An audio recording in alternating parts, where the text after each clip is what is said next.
ಸುಮಾರು ಇರ್ತಾವೆ. Elevated corridor ಮಾಡಬೇಕು,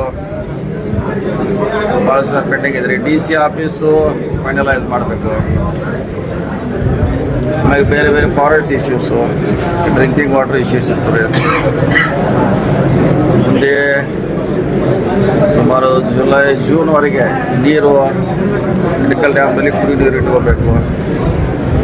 ಸೊ ಇವೆಲ್ಲ ಸುಮಾರು ಚರ್ಚೆ ಮಾಡಿದ್ವಿ, ಬೇರೆ ಬೇರೆ ಕೂಡ ಮಾಡಿದ್ವಿ.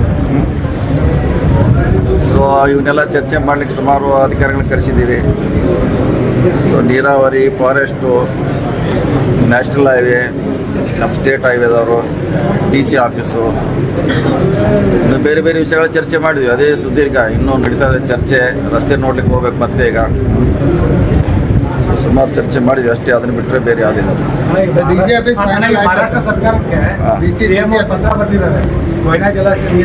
ಬಿಡಬೇಕಂತ ಪ್ರತಿ ವರ್ಷ ರಿಕ್ವೆಸ್ಟ್ ಮಾಡ್ತೀವಿ, ಅದನ್ನು ಬರ್ತಾ ಇಲ್ಲ ನೀರದು.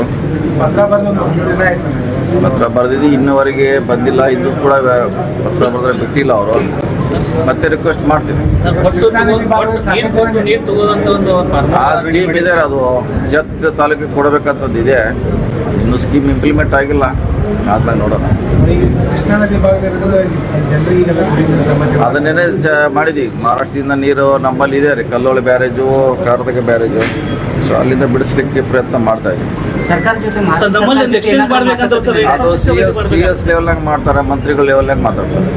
ಬೆಂಗಳೂರು ಎಕ್ಸ್ಚೇಂಜ್ ಮಾಡ್ಬೇಕಂದ್ರೆ ನಮ್ಮಲ್ಲಿ ಅವ್ರಿಗೆ ನೀರು ಕಳಿಸ್ಲಿಕ್ಕೆ ಇನ್ಫ್ರಾಸ್ಟ್ರಕ್ಚರ್ ರೆಡಿ ಮಾಡಬೇಕಾಗುತ್ತೆ. ಅದಕ್ಕೆ ನಾವು ಮಾಡಬೇಕು, ನಾವು ಕೊಡಬೇಕು, ಅವರಿಂದ ನೀರು ನಾವು ತಗೋಬೇಕು, ಅಥವಾ 50-50 ರೇಷಿಯೋ ಮಾಡಬೇಕು. ಅದು ಸರ್ಕಾರ ಹಂತದಲ್ಲಿ ಫೈನಲ್ ಆಗಬೇಕು. ರಾಜ್ಯದಲ್ಲಿ ಈ ಜಾತಿಗತಿ ವಿಷಯದಲ್ಲಿ ಬಹಳ ಅಲ್ಲೋಲ ಕಲ್ಲೋಲ ಆಗ್ತಿದೆ. ಆ ನಿಟ್ಟಿನಲ್ಲಿ ಏನು ಹೇಳ್ತಾರೆ ಸರ್ ತಾವು? ಮಾತುಕತೆ ಆಗಿ ಇಂಪ್ಲಿಮೆಂಟ್ ಆಗಿಲ್ಲ, ಬರೀ ಮಾತುಕತೆ ಆಗಿದೆ, ಇಂಪ್ಲಿಮೆಂಟ್ ಆಗಿಲ್ಲ. ಸೊ ನಾವು ಅದಕ್ಕೆ ಇಂಟ್ರೆಸ್ಟ್ ಇದೀವಿ, ಮಾಡಬೇಕಂತ ಎಕ್ಸ್ಚೇಂಜ್, ಗಿವ್ ಆ್ಯಂಡ್ ಟೇಕ್. ಜಾತಿ ಗಣತಿ ವರದಿಗೆ ತಮ್ಮ ನಮ್ಮದು ಚರ್ಚೆ ಆಗಬೇಕು. ಫಸ್ಟು ಸುದೀರ್ಘ ಚರ್ಚೆ ಆಗಬೇಕು, ಕ್ಯಾಬಿನೆಟ್ನಲ್ಲಿ, ಸದನ್ನಲ್ಲಿ, ಪಬ್ಲಿಕ್ದಲ್ಲಿ. ಆಮ್ಯಾಗ ಅದು ಇಂಪ್ಲಿಮೆಂಟು ಮಾಡಲಿಕ್ಕೆ ಕ್ರಮ ಕೈಗೊಳ್ಳಿ. ಕಾಂಗ್ರೆಸ್ ಲೀಡರ್ಸ್ ಅದಕ್ಕೆ ಎಕ್ಸೆಪ್ಷನ್ ವ್ಯಕ್ತಪಡಿಸ್ತಾರೆ ಸರ್. ಈಗ ಯಾಕಂದ್ರೆ ಈಗ ನಾಗರಾಜ್ ಯಾದವ್ ಅವರು ಹೇಳ್ಯಾರ, ಒಂದ ಕಾಸ್ಟಲ್ಲಿ ಇದ್ದಿದ್ದು ಗ್ರೂಪ್ಸ್ ಈಗ ಬೇರೆ ಬೇರೆ ಕಾಸ್ಟ್ ಮೇಲೆ ಸ್ಪೀಕ್ ಮಾಡಿಬಿಟ್ಟವ್ರು ಅಂತ. ಅದರಲ್ಲಿ ಅದನ್ನೇ ಹೇಳಿದ್ರಲ್ಲ, ಸದನಲ್ಲಿ ಚರ್ಚೆ ಆಗ್ಬೇಕಾದ್ರೆ ಅದಕ್ಕೆ ಹೇಳಿದ್ರು. ಯಾರ ಆತಂಕ ಇದೆ, ಸಮಸ್ಯೆ ಇದೆ, ಚರ್ಚೆ ಬಹಿರಂಗವಾಗಿ ಆಗಬೇಕು, ರಾಜ್ಯಕ್ಕೆ ಕೂಡ ಗೊತ್ತಾಗಬೇಕು. ಈಗ ಸದನ ಕರಿಬೇಕು, ಸ್ಪೆಷಲ್ ಅಧಿವೇಶನ ಕರಿಬೇಕಂತ ಡಿಮಾಂಡ್ ಇದೆ ನಮ್ಮದು ಸರ್ಕಾರಕ್ಕೆ, ಮುಖ್ಯಮಂತ್ರಿಗಳಿಗೆ. ಸೊ ಯಾರಿಗೆ ಆತಂಕ ಇದೆ, ಡೌಟ್ಸ್ ಇದೆ, ಅದು ಕ್ಲಿಯರ್ ಮಾಡಲಿಕ್ಕೆ ಅದಕ್ಕಿಂತ ಬೆಸ್ಟ್ ಪ್ಲಾಟ್ಫಾರ್ಮ್ ಯಾವುದೂ ಇಲ್ಲ.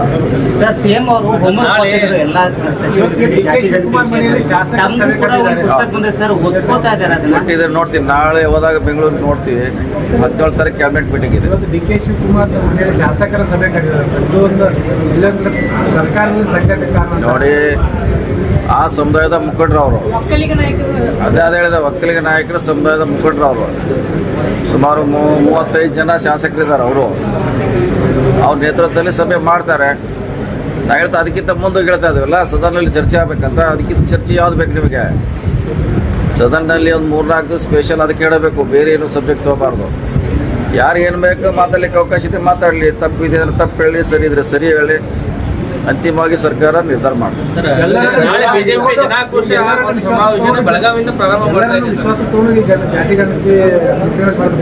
ಅದೆಲ್ಲಾನು ವಿಶ್ವಾಸ ತೆಗೆದುಕೊಂಡೇ ಅದು ಮಾಡಬೇಕಾದಂತ ಅನಿವಾರ್ಯತೆ ಸರ್ಕಾರದ ಮೇಲೆ ಇದೆ. ಅದನ್ನ ಹೇಳಿದಲ್ಲ, ಅದನ್ನು ಸೇರ್ಸಿಲ್ಲ. ಅದು ಪೆಟ್ರೋಲು ಅದನ್ನ ಸೇರ್ಸೆ ಮಾಡ್ರೆ ನಮ್ಮ ಕೆಲಸ ಆಗ್ತದೆ ಅಂತ ಅವ್ರೇನೇನು ಮಾಡ್ಯಾರಲ್ಲ ಕೇಂದ್ರ ಸರ್ಕಾರದವರು, ಅದನ್ನು ಸೇರಿಸಿದ್ರೆ ನಮ್ಗೆ ಈಜಿ ಆಗ್ತದೆ. ರಾಜ್ಯ ಸರ್ಕಾರಕ್ಕೆ ಬರುತ್ತೆ, ಅವರು ಹೆಚ್ಚು ಮಾಡಿ ಅದು ಒಂದು ಮಾಡಿರ್ಬೋದ್ರೆ ಪೆಟ್ರೋಲ್ ಬೆಲೆ, ಡೀಸೆಲು, ಗ್ಯಾಸು, ಇನ್ನೂ ಬೇರೆ ಬೇರೆ ಅವ್ರ ಕಡೆನೂ ಇದೆಯಲ್ಲ, ಅವರು ಮಾಡಿದ್ದಾರೆ.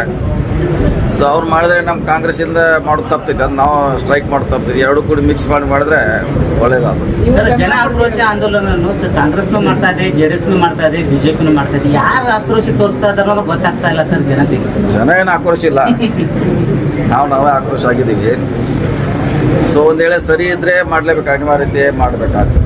ಮಾಡಲೇಬೇಕಂತ ಅನಿವಾರ್ಯತೆ ಮಾಡಲೇಬೇಕು, ಅದೇನು ಪ್ರಶ್ನೆ ಇಲ್ಲ. ಕಾಂಗ್ರೆಸ್ಸು BJP ಅನಾವಶ್ಯಕ ಮಾಡ್ರೆ ಅದಕ್ಕೆ ವಿರೋಧ ಆಗ್ಬೇಕನ್ನೋದು ನಮ್ಮ ವಾದ ಅನಿಸಿಕೆ. ಸೂಪರ್ ಸ್ಪೆಷಾಲಿಟಿ ಹಾಸ್ಪಿಟಲ್ ಉದ್ಘಾಟನೆ ಯಾವಾಗ ಅಂತ ಹೇಳಿ ಸರ್? ಉದ್ಘಾಟನೆ ಎಲ್ಲ ಈಗಲೇ ಪ್ರಾರಂಭ ಮಾಡ್ಲಿಕ್ಕೆ ಹೇಳಿದೀವಿ, ಹಂತ ಹಂತವಾಗಿ ಪ್ರಾರಂಭ ಮಾಡಿದ್ದಾರೆ. ಸೊ ಉದ್ಘಾಟನೆಗೆ ಯಾವಾಗ ಸಚಿವರು ಟೈಮ್ ಕೊಡ್ತಾರೆ ನೋಡೋಣ. ಈಗ ಹಂತ ಹಂತವಾಗಿ ಮಾಡ್ಲಿಕ್ಕೆ ಹೇಳಿದ್ವಿ. ಈಗ ಜಗದೀಶ್ ಶೆಟ್ಟರ್ ಅವ್ರು ನಿನ್ನೊಂದು ಮಾತು ಆರೋಪ ಮಾಡಿದ್ದಾರೆ, ಮುಸ್ಲಿಮರು ಹೈಯೆಸ್ಟ್ ಇದ್ದಾರೆ ಅನ್ನುವಂಥ ತೋರಿಸ್ಲಿಕ್ಕೆ ಕಾಂಗ್ರೆಸ್ನವರು ಈ ರೀತಿ ಸರ್ವೆ ಮಾಡಿದ್ಲೇ ಒಂದು ರಿಪೋರ್ಟ್ ಅನ್ನ ಬಹಿರಂಗ ಮಾಡಿದ್ದಾರೆ ಅಂತ. ಈಗ ಅವರು ಸರ್ವೆ ಮಾಡ್ತಾರಲ್ಲ, ಈಗ 25ಕ್ಕೆ ಅವ್ರದ್ದು ಸ್ಟಾರ್ಟ್ ಆಯ್ತದೆ. ಈಗ ಅವ್ರದ್ದು ಒಂದು ಪ್ರಾರಂಭ ಆಗ್ತೈತೆ, ಅವ್ರು ನೋಡೋಣ. ಅವಾಗ ಅವ್ರದ್ದು ಸಮಸ್ಯೆ ಅವ್ರು ಎಷ್ಟು ಕೊಡ್ತಾರೆ ಗೊತ್ತಾಯ್ತಲ್ಲ. ಅವ್ರದ್ದು ಒಂದು ಅಂಕಿಅಂಶ ಬರ್ತೈತಿ 25 ಎಂಡಕ್ಕೆ. ಸೊ ನೋಡೋಣ. ಜನರಲ್ ಸೆನ್ಸಸ್, ಅದು ಜನರಲ್ ಸೆನ್ಸಸ್ ಇದೆ ಸರ್. ಹೌದು, ಅದೇ ಕಾಸ್ಟ್ ಅದು, ಮೇಜರ್ ಕಾಸ್ಟ್, ಅದು ಪ್ಯೂರ್ಲಿ ಕಾಸ್ಟು. ನಮ್ಮದು ಅವರ ಆರ್ಥಿಕ ಸ್ಥಿತಿಗತಿ ಮಾಡಿದ್ವಿ, ಅದೇ ಪ್ಯೂರ್ಲಿ ಜನಗಣತಿ. ವರದಿ ಅಧಿಕೃತವಾಗಿ ಪ್ರಕಟವಾದ ನಂತರ ವರದಿ ಅಧಿಕೃತವಾಗಿ ಪ್ರಕಟ ಆದ ನಂತರ ರಾಜಕೀಯ ಮೇಲೆ ಏನಾದರೂ ಅದು ಪ್ರಭಾವ ಬೀರ್ತದ ಅಂತ? ಏನು ಬರೋಲ್ಲ, ಪ್ರಭಾವ ಏನು ಬರೋಲ್ಲ. ಅವ್ರ ಮೆಜಾರಿಟಿ ಅದು ಕಾಸ್ಟ್ ಬೇಸ್ ಪಾಲಿಟಿಕ್ಸ್ ನಡೀತಾ ಇದೆ, ಅದ್ರ ಮೇಲೆ ಏನಾದರೂ ಪರಿಣಾಮ ಬೀರ್ಬೋದಾ ಅಂತ? ಅಹಿಂದರೆ ಸ್ಟ್ರಾಂಗ್ ಆಗ್ಬೋದಾ? ನೋಡಿ, ನಮ್ಮ ರಾಜ್ಯದಲ್ಲಿ 1000 ಓಟ್ ಇದ್ದವ್ರು MLA ಆಗಿದ್ದಾರೆ. ಎಷ್ಟು?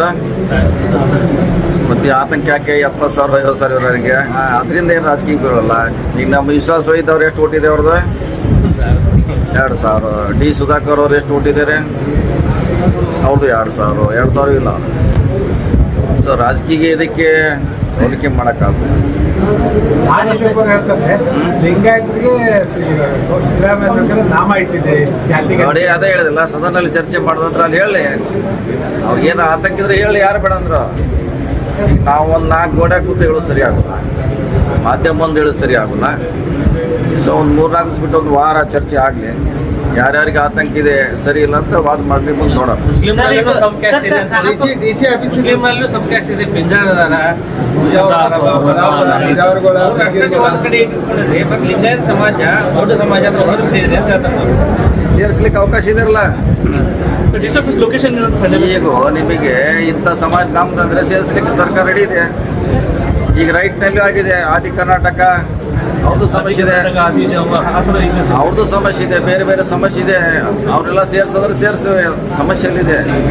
ಈಗ ನಮ್ದೆಲ್ಲ ಇದಂದ್ರೆ ಯಾರ್ದು ಅಬ್ಜೆಕ್ಷನ್ ಇದ್ರೆ ಸೇರಿಸ್ತೀವಿ, ಸಮಸ್ಯೆ ಏನಿಲ್ಲ. ಆದರೆ ಫಿಗರ್ ಎಲ್ಲಿ ಏನು ಮಾಡ್ಲಿಕ್ಕೆ ಆಗಲ್ಲ. ಫಿಗರ್ ಇದೆ, ಯಾರಿಗಾರ ಆ ಕಡೆ ಈ ಕಡೆ ಬೇಕಾದ್ರೆ ಸರ್ಕಾರ ಮಾಡ್ಲಿಕ್ಕೆ ಅವಕಾಶ ಇದೆ, ಖಂಡಿತವಾಗಿ ಮಾಡ್ತೀವಿ.